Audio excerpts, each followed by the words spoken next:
Welcome to Downtown Sports. My name is Downtown Stephen Brown, and in today's video, guys, I want to quickly go over the absolute mess that was Game 1 between the Toronto Maple Leafs and the Tampa Bay Lightning, but then I want to move on and tee up Game 2 because that's tonight. And obviously, there's a lot to unpack here, and there's not really a sound way to analyze any of it, right? You can't really look at one specific play and say, okay, this is what went wrong here. Or you can't look at this one specific stat and say, yeah, this is what they need to improve upon heading into Game 2. It was just one thing after another that could have gone wrong in Game 1 that just did. The Maple Leafs finished second in the Atlantic Division. They won 7 of their last 10 games to finish the regular season, and they looked good heading into the playoffs. They won home ice in this series. But 90 seconds into the game, John Cooper sends his fourth line over the boards, and instead of using that home ice advantage, Sheldon Keefe decides to throw his fourth line over the boards, and it's an absolute disaster in their own zone where Zach Aston Reese can't clear the puck. The Lightning regain possession of it. It's a fire drill. The Leafs don't cover their own front of the net, and Samsonov is left out to dry. And the second goal was kind of similar, and then the third one was kind of a backbreaker just seconds before the end of the first period. But then the Maple Leafs come out in the second, they look a bit better, they get a couple of power play opportunities, and then Ryan O'Reilly scores a power play goal, William Nylander scores a power play goal, and that was a bit of a talking point heading into this series for the Maple Leafs. How would that power play have fared? We kept showing this stat leading up to the trade deadline, and basically every single video, the Maple Leafs have played 8 potential series clinching playoff games since 2018-2019, and they're 0 for 17 on the power play in all 8 of those games, and they've lost 5 of them by 1 goal. And I know yesterday wasn't a series clinching game, but the point is that the power play has been a talking point for this team in the playoffs and how it just hasn't gotten it done. And even heading into the playoffs, we had mentioned the power play was a bit cold. There was a 9-game stretch there where the top guys just weren't getting it done. The Maple Leafs made an adjustment by putting Ryan O'Reilly up on that top power play unit, swapping out William Nylander, and both those guys end up scoring goals. Now, we did mention the power play in its last 4 games heading into the playoffs went 6 for 16, so they were heating up a bit. There were some positive signs, and that carried into Game 1. And to that point in the game, the power play opportunities were 3 for Tampa Bay, 2 for the Toronto Maple Leafs. And we had mentioned this in the previous video, heading into it. Wes McCauley, Sheldon Keefe, there's a bit of a history there. Like I said, not going to get into it here on the channel. You can Google it if you want to. But at the same time, the Maple Leafs in games that Wes McCauley has officiated in the playoffs are 0-8. We had mentioned in the previous video, this season the Maple Leafs were 5-0-1 in the regular season when Wes McCauley was an official, but he was also an official notably in Game 7 last year against the Tampa Bay Lightning when there were some questionable calls that went against the Maple Leafs, including a goal that was called back on a pick play where Justin Hall was called for interference where, like I said, working for TSN, working for SportsCenter, I watch a lot of hockey games. I see that play happen once a week, and it never gets called. Jake McCabe throws a massive hit on Michael Eyssimont, and then the play continues, and David Kampf gets called for a slashing penalty, and it just wasn't slashing. I'm sorry. This is the NHL playoffs. We're constantly reminded about how the rules are different, about how it's supposed to be tougher. That's not a slashing penalty. You could even debate the Luke Shen cross-check that was called beforehand, where he didn't even have 2 hands on his stick at that point. But, you can't go through each individual penalty. If anything, like a couple of people have pointed out, you would have liked to have seen, Jake McCabe and Ian Cole maybe called earlier on in that play and just take them both for roughing, and you play 4-on-4 at that point. When the Leafs scored to make it 3-1, they were called for a questionable penalty shortly afterwards. When the Maple Leafs scored to make it 3-2, they were called for a questionable penalty shortly afterwards. And Braden Point's goal to make it 4-2, I didn't expect the Maple Leafs to not allow any goals in this series. I didn't expect them to win 4 straight games and sweep the Lightning. But that goal really hurt. Because when the Maple Leafs scored to make it 3-2, you could feel the life come back into the building. I myself, watching the game, felt hope again, and Sheldon Keefe said it best after the game, there was no consistency to any sort of flow at 5-on-5 because there were just so many penalties, and that makes the game very difficult to evaluate in what went right and what went wrong and what you didn't like, because there's no rhythm, there's no flow, there's no pace to anything. But then again, this is the way that the Tampa Bay Lightning like to play. We pointed this out heading into this series as something that the Maple Leafs should be concerned about. You know, over the last 3 seasons, the Lightning lead both the entire NHL in terms of penalties drawn and penalties taken. They want to play as little at 5-on-5 as possible because they have a very good power play, which was evident in that game. And they also have a very good goalie, which was also evident in that game, even though he allowed 3 goals. I'm not sure if the score was 5-2 or 4-2 when Michael Bunting decided to elbow Eric Cernak in the head, but after he was given that 5-minute major, the game was over.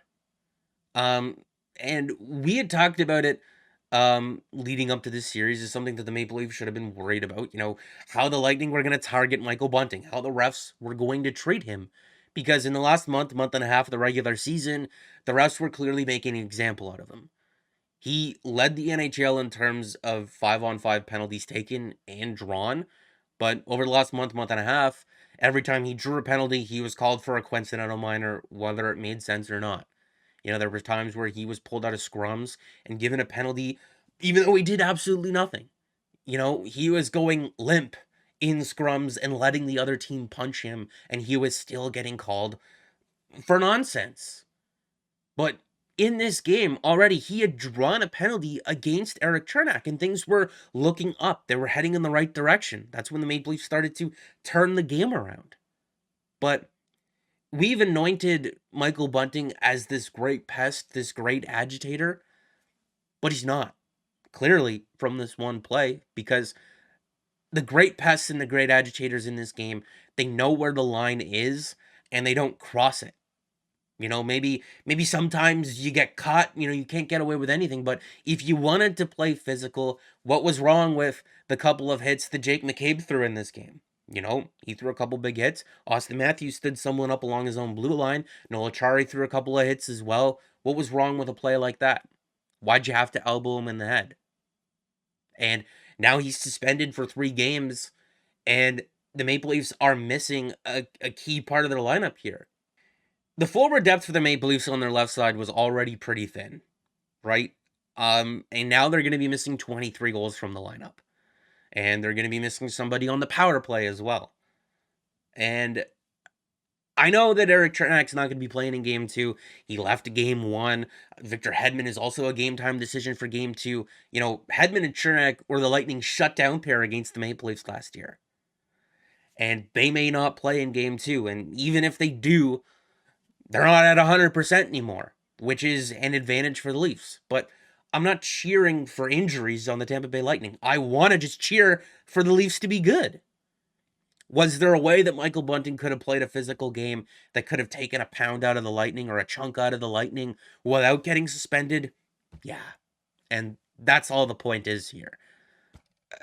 I don't have a problem with you playing physical. I don't have a problem with you being a pest. I don't have a problem with you being an agitator. You got to know where the line is.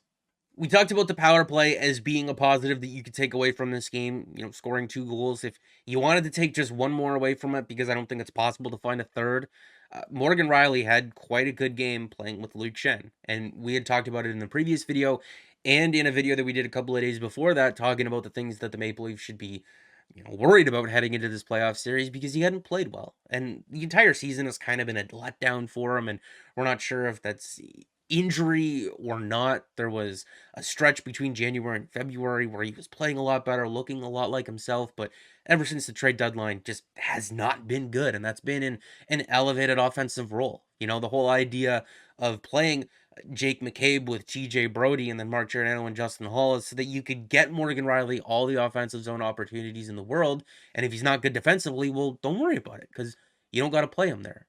But strangely enough, in this game against the Lightning, him and Shen were actually playing a lot more shifts in their own zone, and they fared quite well against the Lightning at 5-on-5.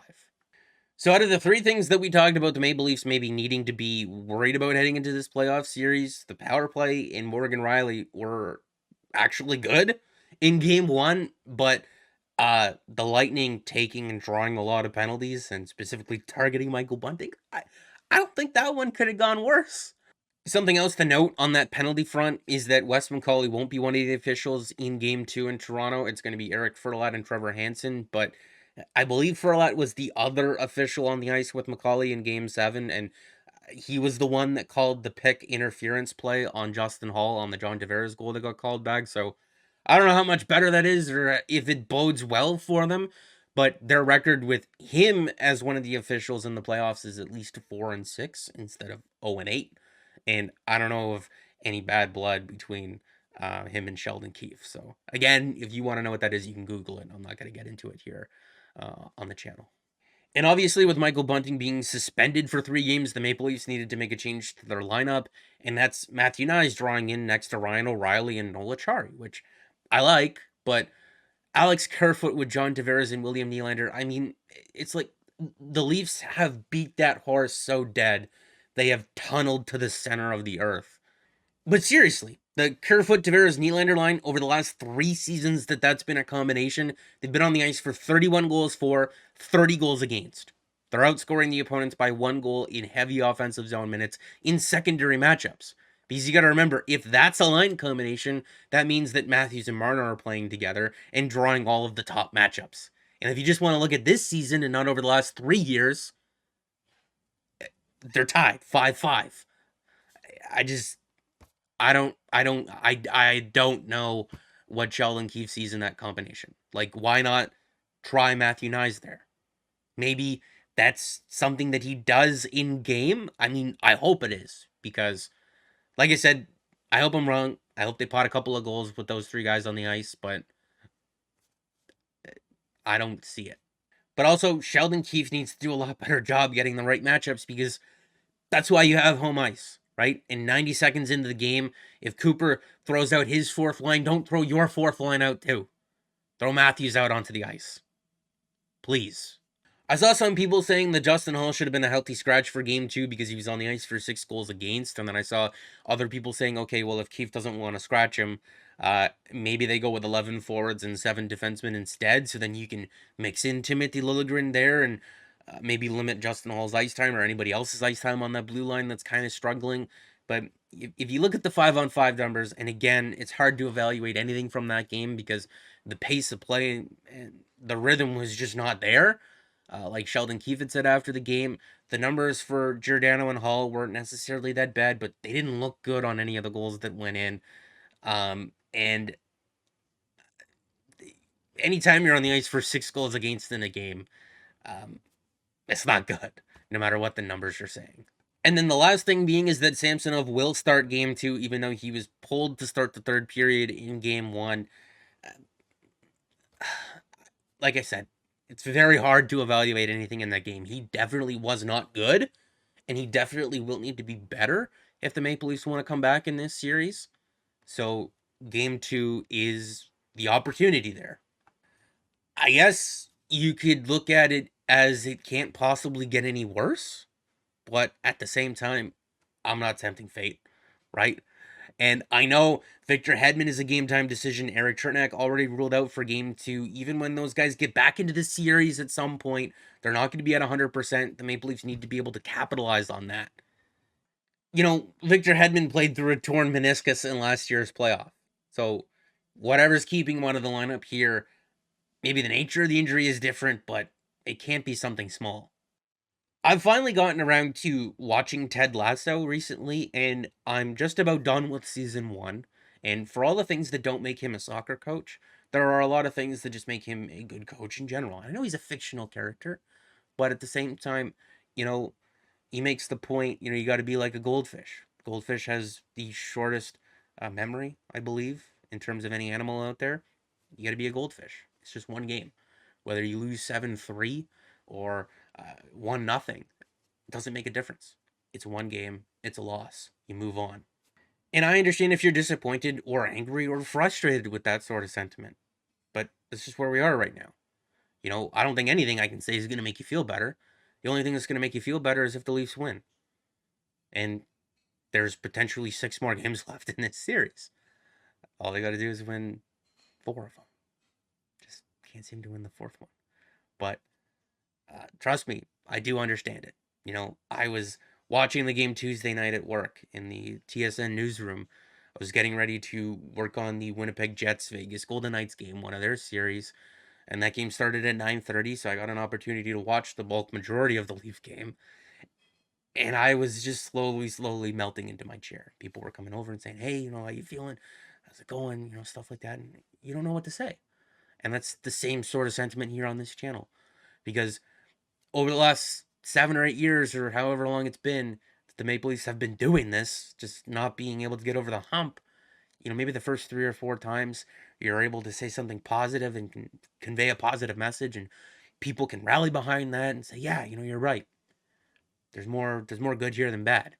But over the last 3 or 4 years, there's just not really anything to say.